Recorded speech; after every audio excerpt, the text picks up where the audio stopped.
Wait, the hell? Why does my thing keep changing? Hello, Difficulties, but hello. we're back again with a Oh, there we whole go. that special. It's gonna be a big one. But before I get Luke to introduce the big special, I just gotta say a couple things. Right. Champions League isn't for everybody. United got 0 points. Them man are bottom of their table. And Arsenal, you had the Europa League group. You couldn't even handle it. Uh, Newcastle United had to show you how to beat a French team. And I saw the table. I thought, Lens. I've never seen them before. I thought, they may up there in the French league. I was looking for them in the top half of the table. They weren't there. I scroll down.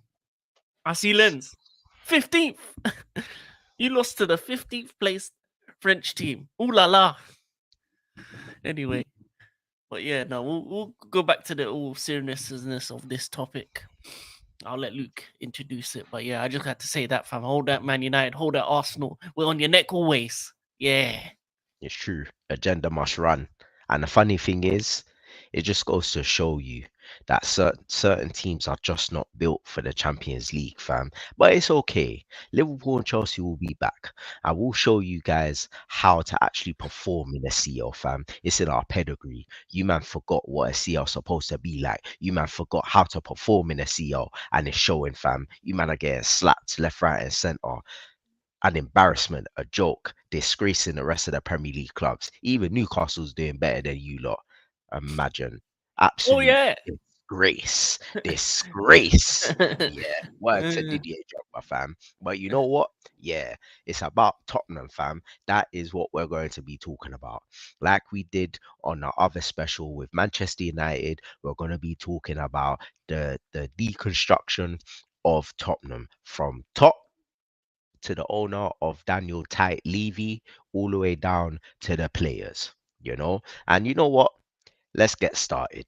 Let's get started on Daniel Levy, the tight ass of tights, the guy that will even spend 20p for Fredo. Remember when Fredos was 20p back in the day? Man will probably try and bargain and try and get it for 10p, fam. That's how tight man is. But you know what? Credit is credit's due.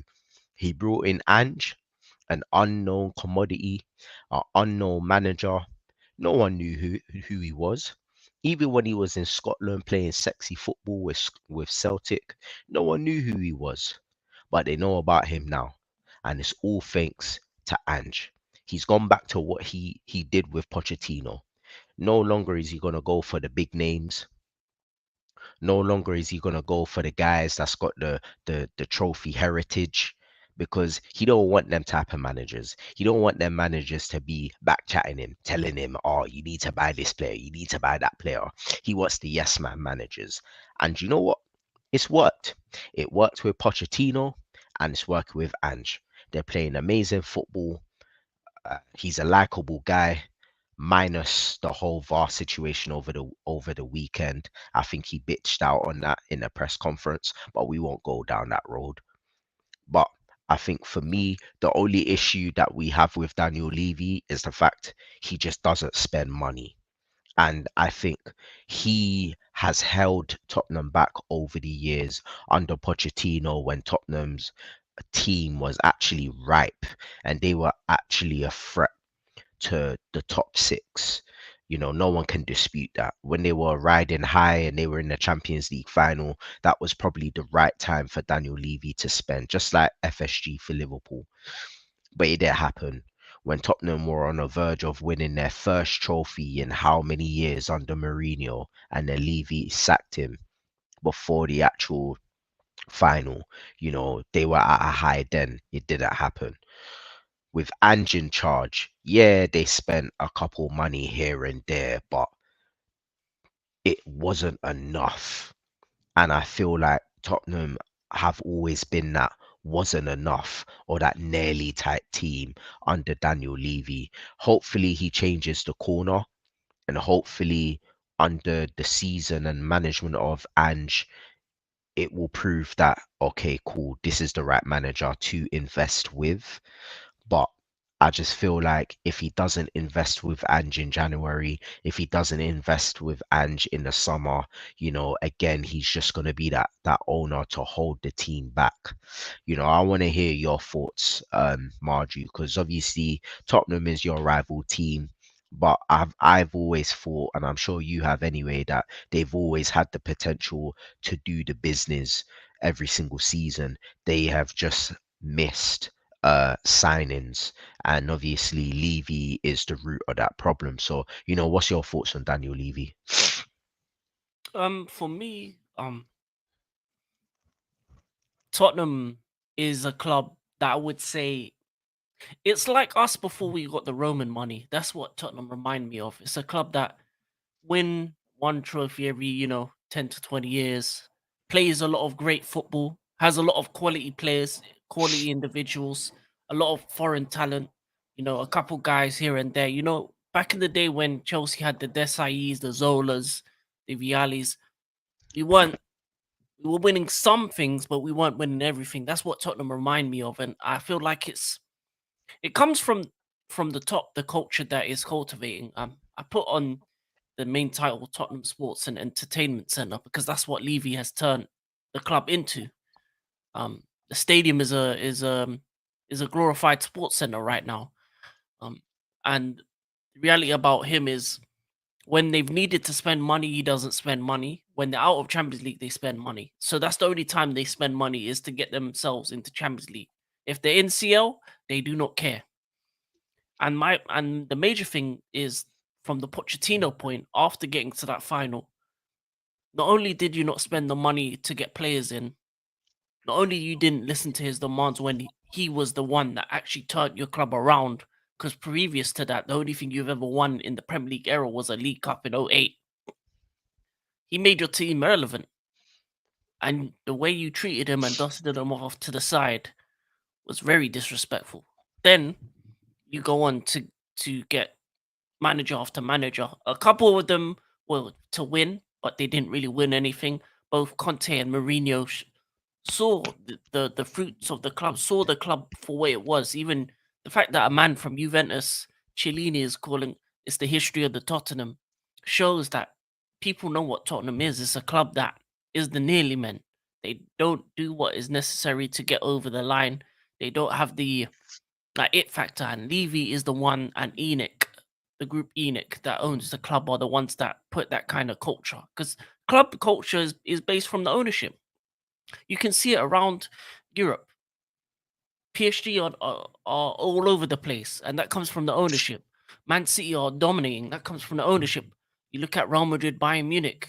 All they do is win. That comes from the ownership. You look at how Man United have fallen. That comes from ownership. And this ownership doesn't want to win.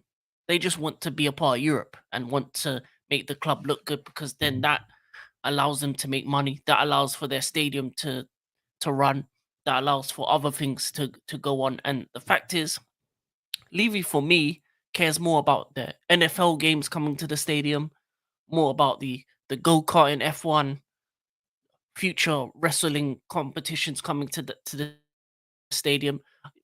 I can see a WrestleMania or an AEW big event coming to Tottenham Stadium at some point. They got Beyonce concerts. They've got everything you need to make an entertainment center. It's like it's what it says on the tin. It's a sports and entertainment center. Each week you can do a different activity there. One week go karting, one week football, one week NFL. Week after that you can go see Beyonce. The week after that you're probably gonna watch wrestling. They're allowing they're turning the club into an entertainment product rather than an actual team. And for me, they never wanted Ange. I think they locked into him. He was like the fourth, fifth choice. I remember before they got Conte and they had Nuno. Nuno was like the 100th choice or something. They were trying to go through managers like nobody's business. The reality is that they don't get their first option managers, and I feel they've locked into Ange. I think Ange is the type of manager they need because he's similar to Poch in the sense he's young, very inexperienced, not really known like that, and is able just to implement his football. When you get the big ego managers like Conte and Mourinho, if you don't give them what they want, they're just gonna cause a fuss, and it's just gonna lead to the downfall. And it happened back to back.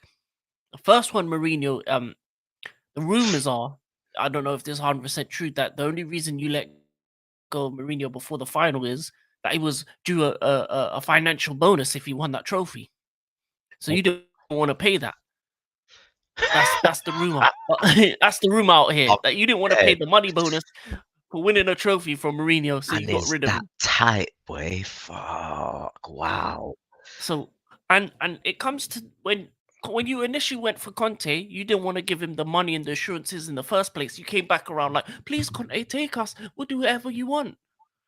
And the best players you've signed in recent history has been when you've had Paratici. Obviously, man had his troubles and stuff, but you've never really had football directors like that. The one time you did get one, look at the signings. Udogi looks good. Kulusevski looks good. Who's the Basuma's now looking good. Basuma's looking good. The Italian brother who's injured at the moment. What's his name? Is it, oh, he's from Italian league. Ben Ben. No, is it Benacer? No, it's not. It's the other guy. Oh, I can't Bentancur. remember. Yeah, him as well. Yeah, So yeah. for me, Levy should just, in terms of business, he's brilliant. He's turned that club into a money making machine. They are self sufficient. They're self sustaining. They make the most money in Europe in terms of the money they generate in terms of outside of football. Um, I would say that letting go of Harry Kane was the right move, and it's led to the squad being a much better, a much more organic group. But I feel like you always never do enough to get the wins, and in order for you to to get wins in the Premier League and to win the league and to win Champions Leagues and even to win an FA Cup, you need to put in the money where your mouth is to get those wins. And I think Tottenham are a club that needs not new ownership, but just needs something. Just needs something. I feel like they need a football director that has the power and belief to allow for the football side to do the talking. Because Andrew's good, but I think he's going to need help at some point because there's got to be a point in the January or summer transfer window, and I don't know who's going to be the guys bringing in the players and what players and what quality are they going to get because a lot of the time Tottenham, when they go for their targets, they don't really get them. And the only times they're getting these guys is for cheap prices on loans and with buy options and stuff like that. They're not going for the guys, the non-data guys that you need to elevate you to the next level.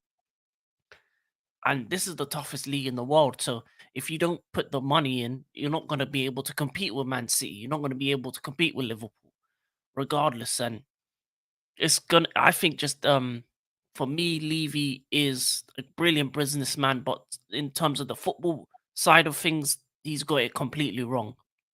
And I feel like he's locked out with Ange. And the only issue I see with Ange is I believe they're gonna come the same issue where there's gonna be a point where he's gonna need this, this, and this, and Levy's gonna do the same old thing where he says no. The results are gonna start downturning, and sooner or later, it's not gonna be Levy out. It's gonna be Ange out, and it's gonna be going from good day, mates, to goodbye, mate. And that's what I think is gonna happen again. Because I just when you look at an ownership group, you can see the patterns. They put the money in to get Champions League, similar to United. But once they get Champions League, money reduces, money becomes less because they don't want to win. Then manager gets frustrated. I need this to win. You're not giving to me. I get to a final. You're probably gonna fire me because you don't know pay me the win bonus. On to the next. And we're in the honeymoon period for Ange because he's just come in. But once that honeymoon period goes, same honeymoon period Conte had, same honeymoon period that Mourinho had. Nuno Esposito, whatever his name is, didn't have no honeymoon period. He was me from the start. But yeah, them guys had honeymoon periods, and then after that, it was downhill. It was crash burn onto the next. And For me, I think Andrew's a good guy. He's a good manager, and I think he deserves an ownership to be able to put the money in where their mouth is. And I don't think Levy's going to do that, and I don't think he's ever done that. Tottenham aren't a winning club, and that's because of the ownership. I just think that Tottenham's a stepping stone, though. I've always believed that Tottenham is a stepping stone, and I just feel like for me, like, look, there was rumors.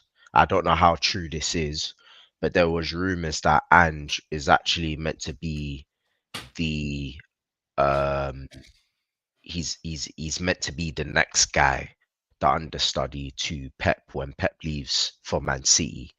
But Man City wasn't going to look at him until he experienced the Premier League and actually done something. I don't know how true that rumor is, but there is rumors that Ange is supposed to be the next one up. And when you look at the football that he's playing with Tottenham, it's sort of similar to the type of Pep Guardiola anyway. You know, they're young, they're vibrant, they're aggressive, they're pressing from the front, they're passing, you know, the interchanging of positions, the link up plays is exactly what Pep Guardiola did with the early Man City, not now, because you know Pep Guardiola likes to always adapt and change his style of play. But the football that Tottenham are playing now is very reminiscent of how Pep used to play in the early stages of Barcelona, early stages of Bayern, and early stages of Man City. So I wouldn't be surprised if Ange does get looked at Man City or even any other club, because at the end of the day, with ownerships like Daniel Levy, you can only go so far with the model that Daniel Levy has with Tottenham. And this is why I said Tottenham is a stepping stone, but it's a good stepping stone because right now Ange's taken Tottenham from a dire, dire situation under Mourinho, under Conte, under Nuno, and he's given them a lease of life. You know, Tottenham is the type of team that always want to play attractive football. They never want to play fossil football. They never want to play sit back and counter attack. They want to be in your faces, and he's brought that to that club.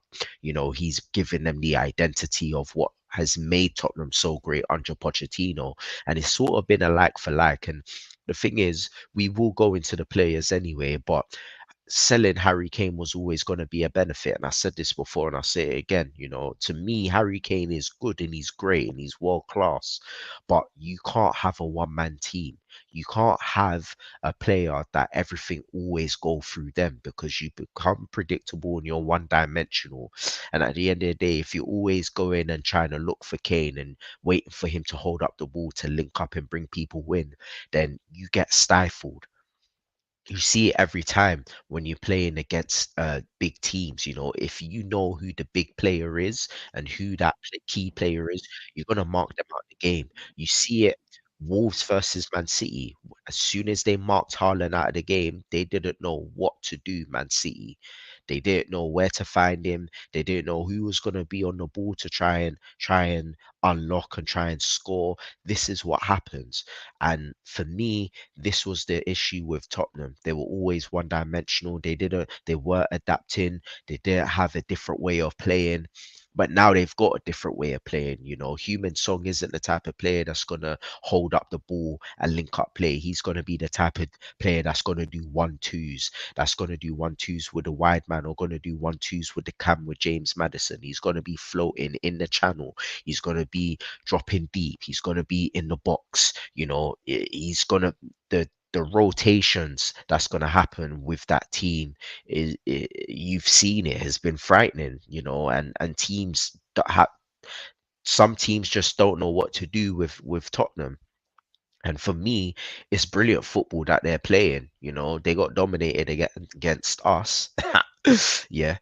But, you know, outside of that, like Anges is getting them to play football. And to me, as I said, like if he can do this within 3 years, not to say five, because most managers don't stay beyond a certain amount. Only Pep and only Klopp are the only long-standing managers that have stayed past the time that they normally do, or past the time that managers tend to stay now.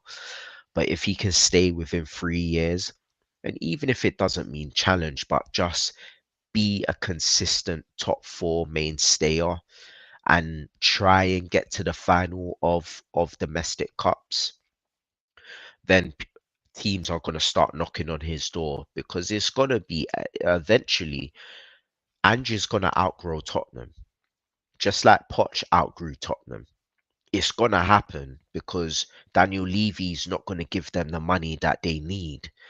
And when that happens, and when he does outgrow Tottenham, City is eventually gonna Pep Guardiola's gonna leave in 2025 or 2026. Klopp's leaving Yeah. 2025, 26. Like them two managers or them two teams are probably gonna be looking at Ange. Maybe even a De Zerbi, who knows? But for now we're talking about Ange. And I think for me, those two, the type of football Liverpool and Man City play, I think is tailor made for Ange to come in. But yeah, I think he's a good manager. Again, sometimes it's always good to go for the unknown. You know, Ange's one unknown, De Zerbi unknown, the Bournemouth manager Ariola unknown. You know, these guys are just playing fantastic football and transforming teams. Um, Sometimes it's good to go for that, and Ange has been quality. I don't know what you want to say about Ange, Marju, but I've been impressed. What do you think? Um, there's not really much you can say about Ange. It's funny that we just skipped director of football because they don't have none because of the Italian man that they had. But in terms of the manager, in terms of him, um, I don't really know a lot about him. Obviously, he had this time at Celtic, but the Scottish League really isn't a barometer for how good a manager is because you look at Steven Gerrard and then he made the move to Villa and it just didn't translate. But then you have a Brendan Rodgers who made moves and he's looked good at certain places, looked bad in certain.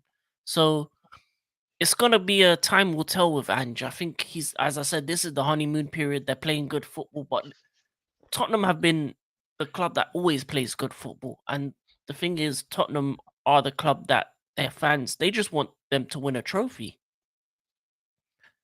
And this season, they're already out of the Carabao Cup. I didn't like what he said afterwards about um the Carabao Cup and not taking it seriously and changing up the team too much. You're Tottenham. You can't afford not to take Carabao Cups seriously. This is the kind of trophy that you could have won. That can be a platform.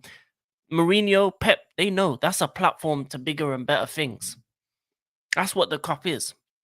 So the fact that you're already out of that and not even in the main round where the Premier League teams come in, the round before that, or people are somehow forgetting about this.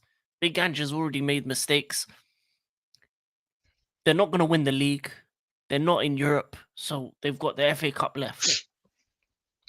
Now, if they get out of that, the only trophy for them is top four, and that's not a trophy. So, how long are fans going to give him to win something? How long are fans going to allow him to have time? Because I think he's going to have more time than Jose and Conte because he's playing good football. But if they don't win anything, this season they don't need to win something because he's a new manager, whatnot. But next season, if they don't win anything, they do the same things, go out the cups, are in Europe doing nothing again.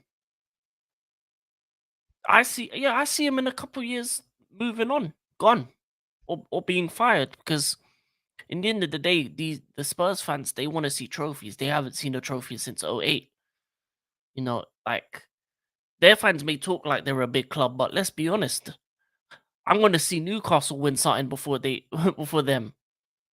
I've seen Leicester City win something before them. I've seen other clubs win FA Cups. I've seen teams like Portsmouth and that win FA Cups and stuff. So, for me, Tottenham their their stadium, their finances, everything about that club to me says a club that could be a great big club. And the thing is, they're giving Enoch and Levy a bly because they're playing good football. But let's be honest, if they had different ownership with this stadium, with the facilities, with the business moves they've made, they get getting football men that understand what it takes to win in they could be a team that we could be looking at as a ooh, like how we're looking at Newcastle, that's what Tottenham should be. Tottenham were meant to be the next one up, but they've been bypassed by Man City, they've been bypassed by Newcastle, they've been bypassed by Villa in some ways.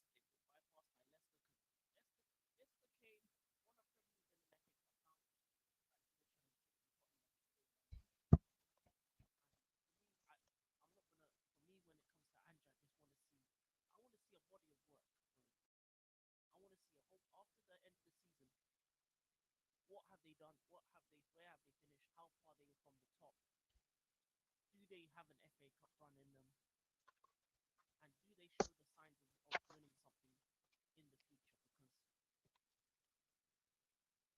Because who's muted? Can you hear me?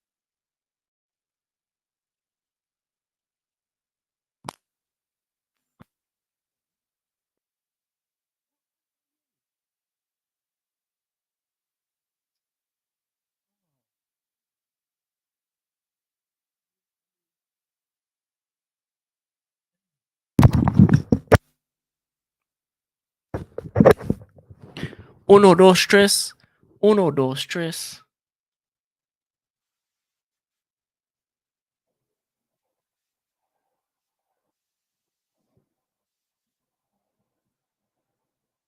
How about now?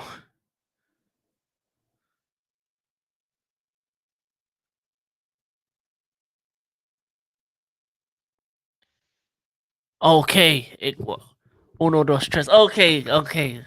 Technical difficulties. We're sorry. We are back. We are resuming. Cut as you're talking about the teams that have won FA Cup. Okay, cool. At least it didn't cut too much. But yeah, let's be honest. With Tottenham and I just need him to have a cup run. I need him to finish top four this season. Maybe even go on to win it. And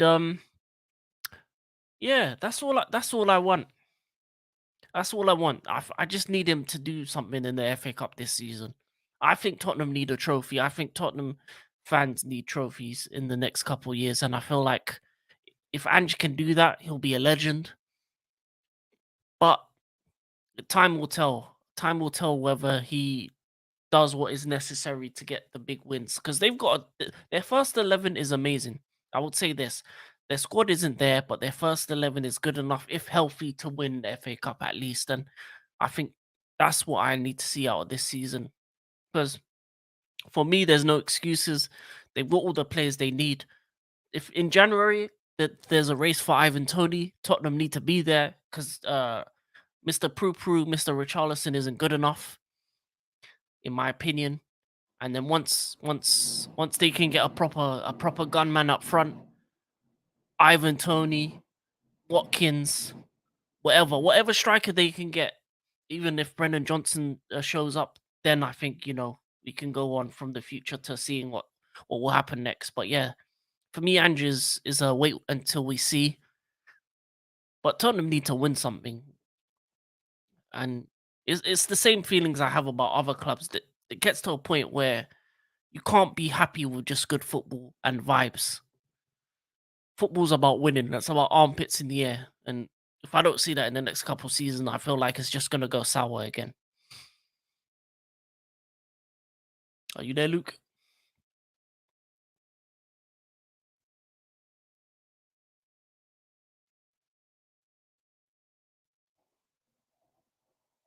Can you hear me talking? Yeah, yeah. But anyway, as he's doing what he's doing, when we move on from managers to the players, yes. Now, Angie's got to go and win something, but the players, I think a lot of these players are good. They've made a lot of good signings.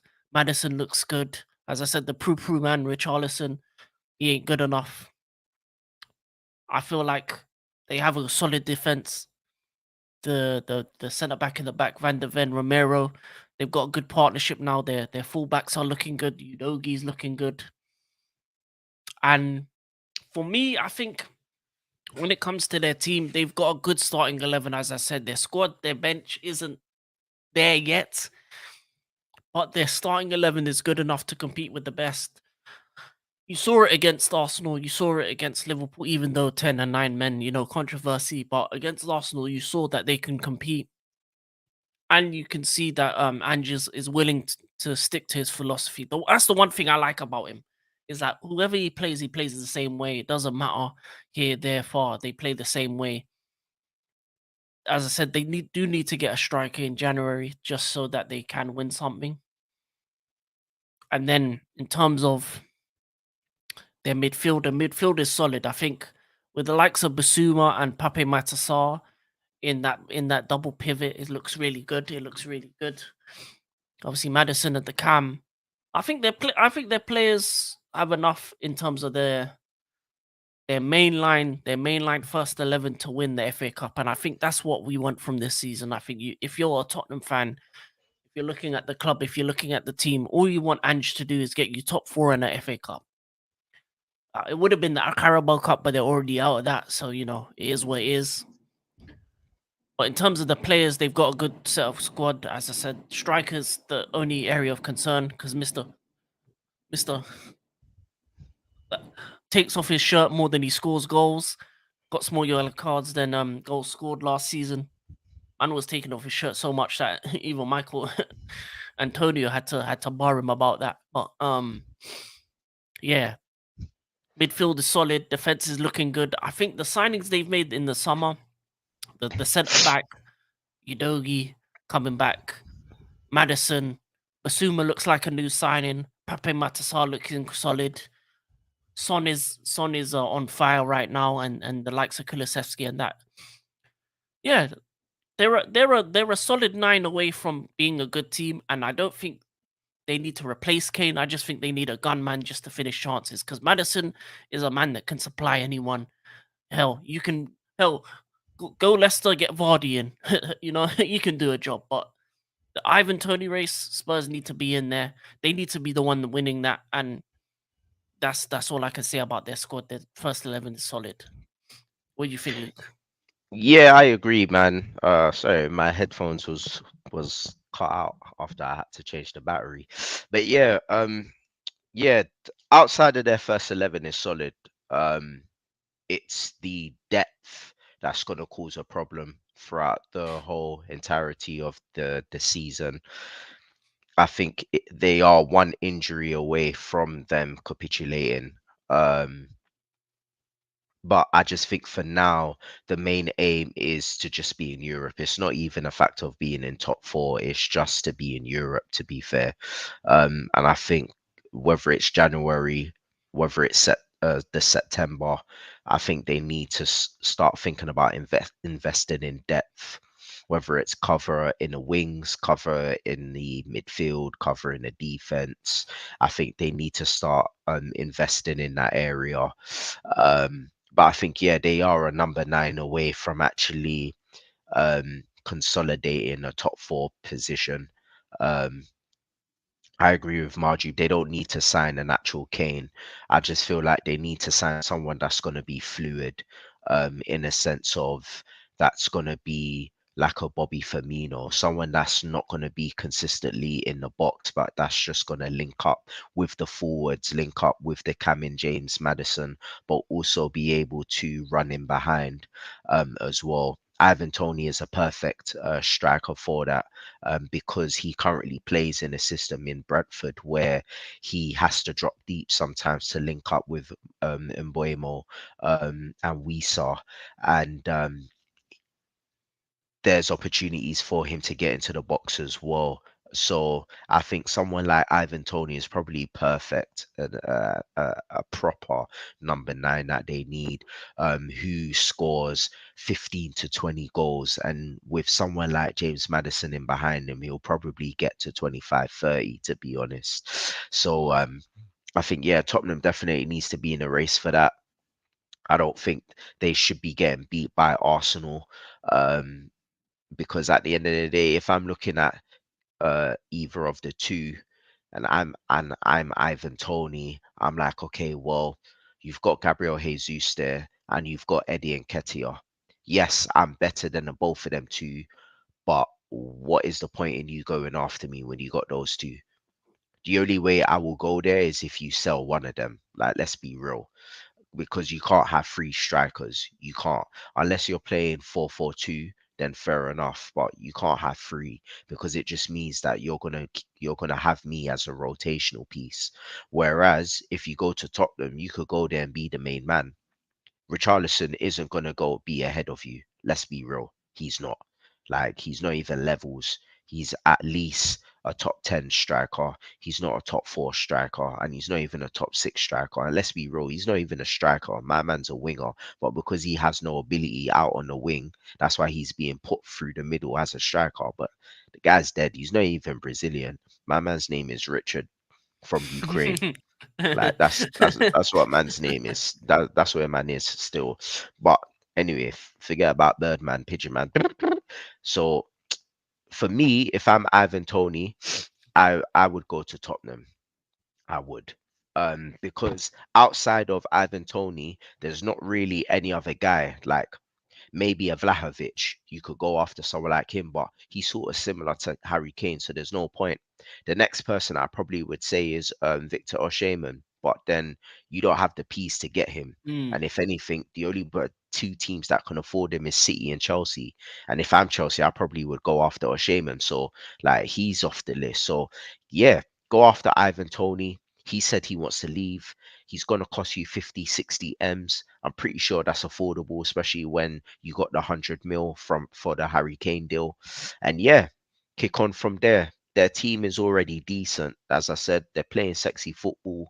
Yes, they are going through their honeymoon period, but to me, I feel like they've got more than enough to ride out the honeymoon period anyway.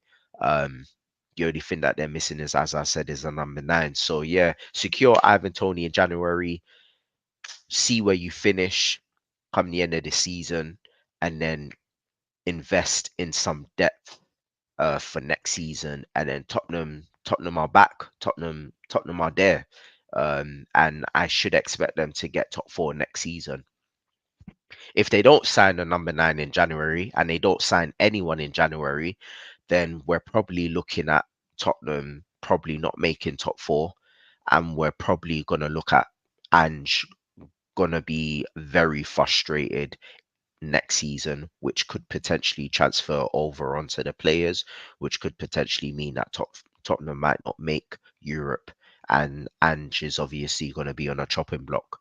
But then my advice to the fans is you can evidently see that when you have a top manager that actually knows how to play football, that is actually not the manager's fault. It wasn't Mourinho's fault. It wasn't Conte's fault. You damn sure know it wasn't Pochettino's fault. Nuno, he's an anomaly that we're not going to speak about. You know that it's actually Levy's fault. And I think if no one comes in January, as I said, and no one comes in during the summer transfer window, I think fans needs to start protesting.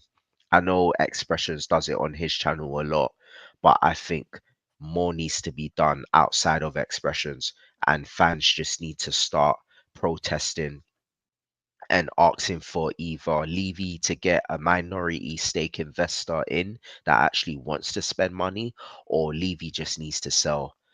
I did see a rumor, and it was last week or 2 weeks ago, where Levy did say that he's open to actually selling the club, but that died down real quick. So I don't know if it was just a feeler, or you know, getting Tottenham fans gassed that, yeah, Levy's gonna sell. I don't know what it is because no one's been talking about it, but I did see that message was out there. So we'll see what happens, man. At the end of the day, as I said, Tottenham's always been that club that they always play great football, and they're always that team that, like, you enjoy watching them because of the football that they play, but they've never been the team that you've always been fearful of. Like, never. Even when Poch was there and playing amazing football, you never really were scared of Tottenham. They never had that scary factor.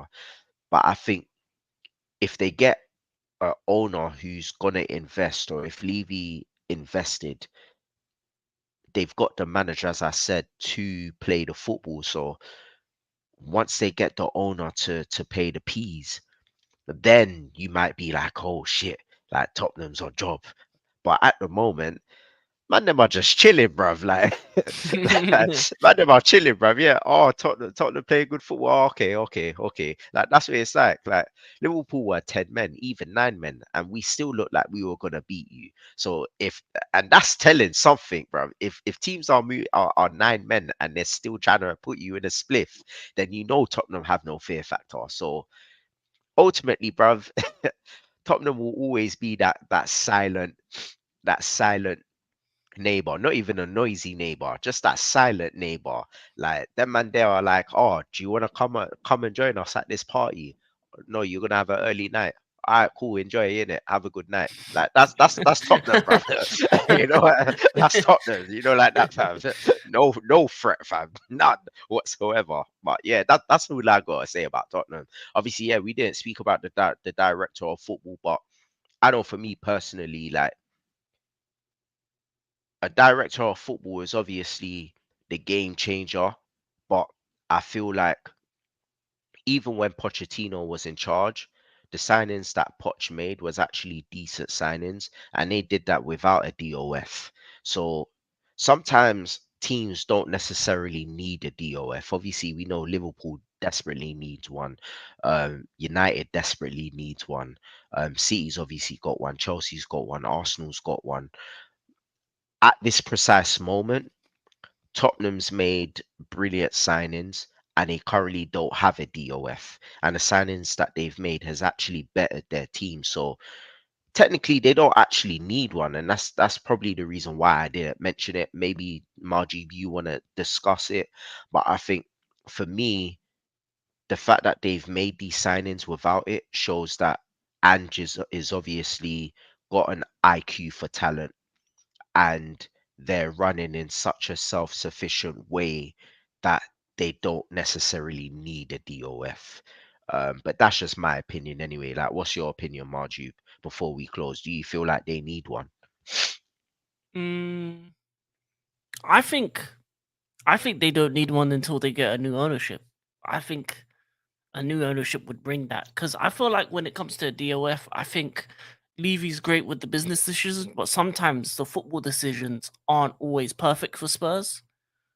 So a DOF can just alleviate the pressures of being an owner or of running the football bits.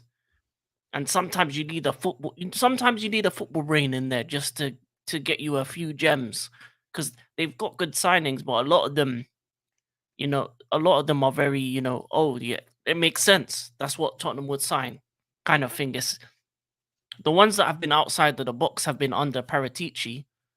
So getting someone similar to that just to give you a different dynamic, a different thought process. I think it freshens up the squad, and you can see that the players he's brought in has freshened up the squad. So that plus the signings you get with Ange, I think it's always good to have more footballing heads in there to cook together because then you get a different perspective of different. You can get a guy who's an expert in South America or Europe or Africa, and then you get ballers that no one else has thought of, and that puts you 5 steps ahead of every other team. And that's when the Peps and Klops are gone. Maybe that gives Tottenham the advantage to be that next up team rather than a Newcastle or a Chelsea. So I think if they have any ambitions of winning in the future, I think it's something that they may need to think about just to add an extra bit of sauce into their transfer cookbook. But yeah, the main thing is just a want and a will to win and changing the philosophy of the whole club in general. Because it's fancy football and fun is great and vibes, but in order to become a winning club, that needs to be changed within the culture. And the fact that it's telling that when Harry Kane went to Bayern Munich and his first quotes are, "We've won a game, but the club feels like we've lost." It doesn't feel like exactly. They're not forward thinking. Yeah, yeah, they're not forward thinking. And as I said, when Kane went to Bayern Munich, he said, "We won the game, but the fans are still unhappy. The club still feels like it was a loss because we didn't win it as good as we should have. We didn't play the perfect game. That kind of pressure isn't at Spurs. That's the pressure of a winning club. So that's that's why Ange can come in and do what he wants and feel free because there's no pressure to win. There's no pressure from up top to win. Man City, there's pressure. Man United, there's big pressure because of how big the club is. Liverpool, there's pressure. Chelsea, there's pressure. Even Arsenal, to a certain extent, there's some pressure after time. They take a bit longer because they've been kind of beaten up in the last 20 years to be losers. So obviously, when they under the tenure of Arsenal, Arsene Wenger, and they went from winners to top four is a trophy. So they've been beaten into submission, and you can see that Man United are going down the same way, where they're being beaten into thinking it's okay just to get top four. But if you look at the elite clubs around Europe and in England, winning isn't just enough. Playing good football isn't enough. If I don't get a trophy at the end of the season, I'm upset. You know, like if a United fan or Liverpool, certain Liverpool fans from the past don't get trophies, they're upset. When Arsenal fans don't get trophies, the ones that used to know when they were winning like 20 years ago, they get upset. But these younger Arsenal fans don't care. These young Tottenham fans don't care. They just want good football. They're singing songs. They sing "Love and Big Edge" instead. You know what I'm talking about? Like, them man are having parties. Them man are, the mentality of their club. After that Liverpool game, their players were bringing out their kids like it was the end of the season. A Like, disgrace, fam. Absolute disgrace that happened. bringing out their kids, their little ones, to this, like it's the victory lap after they won a big tournament or something. Like that mentality needs to change, and I feel like a director of football can bring in a new mentality. New ownership can bring in a new mentality, and I think that's the two things that business wise they're great, manager decent, but yeah, I just think they need a bit of extra oomph. It's the quote what Jose Mourinho said is, you're a bunch of good lads, but you have to be cunts, intelligent cunts. You know what I'm saying? And that's what they have to be. You never look at Tottenham as a club that is wanting to win or have a will or need or their daily life is to win. And I feel like maybe Ange might be the guy that brings that in because Mourinho couldn't do it, Conte couldn't do it, Pochettino couldn't do it. So maybe he's the man that does it. And we'll see. Time will tell. But yeah, they need to. If they win that one trophy, I think that will change over time. Yeah, I agree. I agree.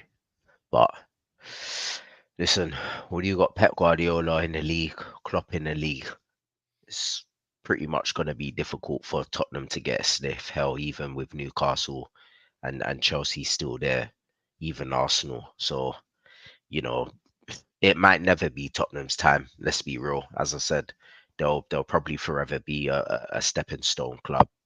Um, but hey ho, it is what it is. Um, let's uh let's wrap this up though.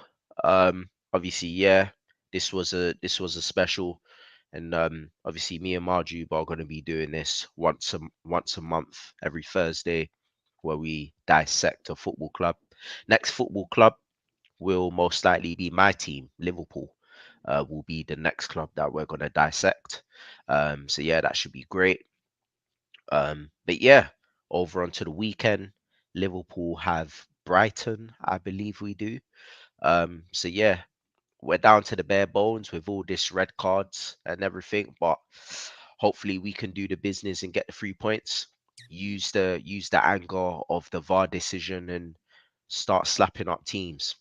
Last thing that I do want to say is this narrative of Klopp saying that he wants a replay. He didn't say that he wanted a replay. Like, if you watch the press conference, he said in an ideal world, it would make sense to do it, but he knows it's not going to happen. I don't know why people are saying that, oh, Klopp is going around saying he wants a replay. Like, why do people do this? Like, why do people take one thing and then run a mile with it? Like, misconstrued what people say. Like, I don't get it. Like, the game is done. Yeah, we're all vexed about it, but the game is done.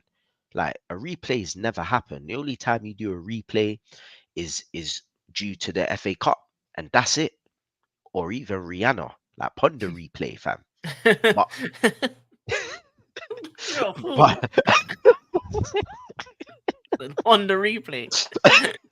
You take liberties. but like it's not gonna happen, innit? So for me, I just feel like it's a case of the ref is already he's been disbanded in a sense of he's not going to be officiating Liverpool games. That's a win for me for the rest of the season. Cool. Anybody else that's involved in that, they shouldn't ref a Liverpool game. And I think this needs to be a lesson for the rest of the rival clubs in the Premier League. If decisions like that go against your club, start rioting, start making noise, start doing stuff to put pressure on these refs, because these refs are they're riding a free wave. Oh, I'm sorry I did this, I'm sorry I did that, I'm sorry I stole your gal, I'm sorry I kicked you down the stairs, I'm sorry. Like sorry don't even mean anything, because they're still gonna make the same stupid mistakes again.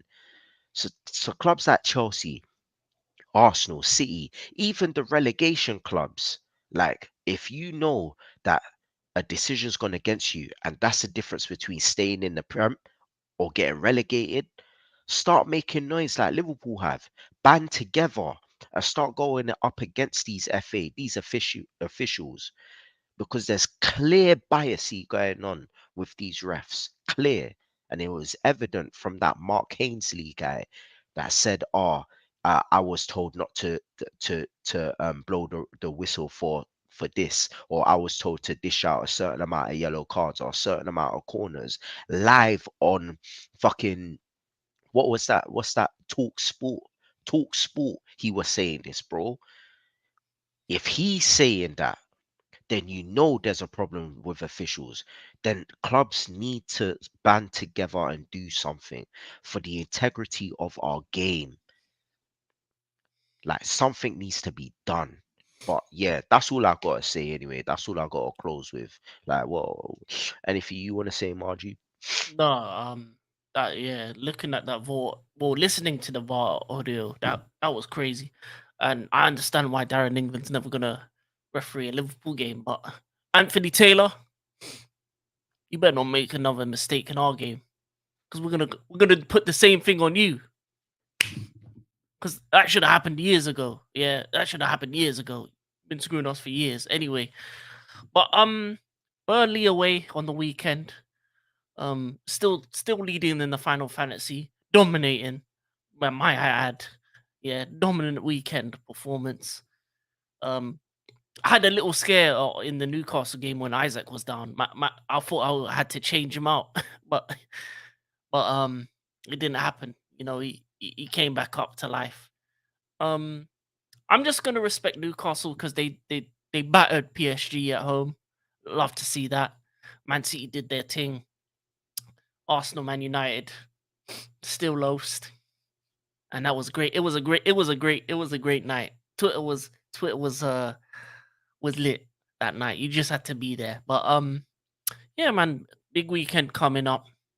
Man City, Arsenal, big game we're gonna be talking about next week.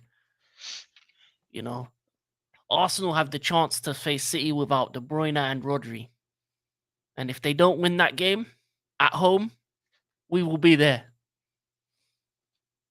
It's And with so that true. being said, it's great talking about Tottenham, that sports center, that Beyonce concert place. You know what I'm saying? Entertainment. And boys, if you're listening, we need to do the go karting thing because the F1 go karting thing looks sick. I ain't gonna lie to you. Vroom vroom. I want to be running through the stadium like, yeah. You're a fool. Uh, but as we say, this is foosball. This is whole that. And Spurs are still soft. But I'm loving Big Ange instead. We out. We are. Peace.